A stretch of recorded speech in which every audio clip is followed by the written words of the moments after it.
అర్ధరాత్రి వినిపించిన అడుగులు. అర్ధరాత్రి 12 గంటలు. ఊరంతా నిశ్శబ్దంగా ఉంది. గ్రామం చివర ఉన్న పాత ఇంట్లో రవి ఒంటరిగా ఉండేవాడు. ఆ ఇంటిని గురించి ఒక మాట అందరికీ తెలుసు. అక్కడ రాత్రి వేళల్లో ఎవరో నడిచే శబ్దం వినిపిస్తుందని. ఒక రాత్రి రవికి కూడా అదే అనుభవం ఎదురైంది.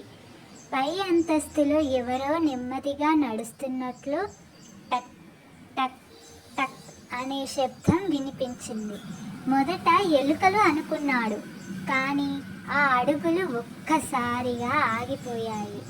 కొన్ని క్షణాల తర్వాత కిటికీ బయటకు ఒక నీడ కదిలింది. ధైర్యం చేసి టార్చ్ తీసుకొని బయటికి వెళ్ళాడు. ఎవరూ కనిపించలేదు. తిరిగి లోపలికి రాగానే తలుపు తనంతట తానే నెమ్మదిగా మూసుకుంది. రవికి గుండె వేగంగా కొట్టుకుంది. పై అంతస్తు నుంచి మళ్ళీ అదే అడుగుల శబ్దం వినిపించింది. ఈసారి ధైర్యం చేసి మెట్లు ఎక్కాడు. ప్రతి మెట్టుపై దుమ్ము పేరుకుపోయి ఉంది, కానీ వాటి మధ్యలో మాత్రం కొత్తగా పడిన పాదముద్రలు కనిపించాయి. ఆ ముద్రలను అనుసరిస్తూ చివరి గదిలోకి వెళ్ళాడు. గదిలో పాత అల్మారా ఒక్కసారిగా కదిలింది. భయపడుతూ దాన్ని తెరిచాడు. అందులో పాత డైరీ, ఒక తాళం చెవి మాత్రమే ఉన్నాయి.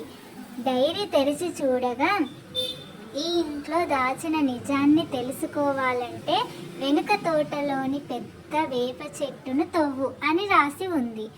ఉదయం అయ్యే వరకు ఎదురు చూసి రవి వేప చెట్టు దగ్గరకు వెళ్ళాడు. కొద్దిసేపు తర్వాత తవ్వగానే ఒక ఇనుప పెట్ట బయటపడింది. అందులో బంగారం లేదు, డబ్బు లేదు, కానీ 40 సంవత్సరాల క్రితం జరిగిన ఒక హత్యకు సంబంధించిన ఆధారాలు ఉన్నాయి. ఆ ఆధారాలను పోలీసులకు అప్పగించగానే ఎన్నో ఏళ్లుగా పరిష్కారం కాని కేసు వెలుగులోకి వచ్చింది. గ్రామస్తులు ఆశ్చర్యపోయారు. అయితే కథ అక్కడితో ముగియలేదు. ఆ రాత్రి ఇంటికి తిరిగి వచ్చిన రవి డైరీని మళ్ళీ తెరిచాడు. ఈసారి చివరి పేజీలో ఇంతకు ముందు కనిపించని ఒక కొత్త వాక్యం ఉంది. నిజాన్ని బయటకు తీసుకొచ్చినందుకు ధన్యవాదాలు.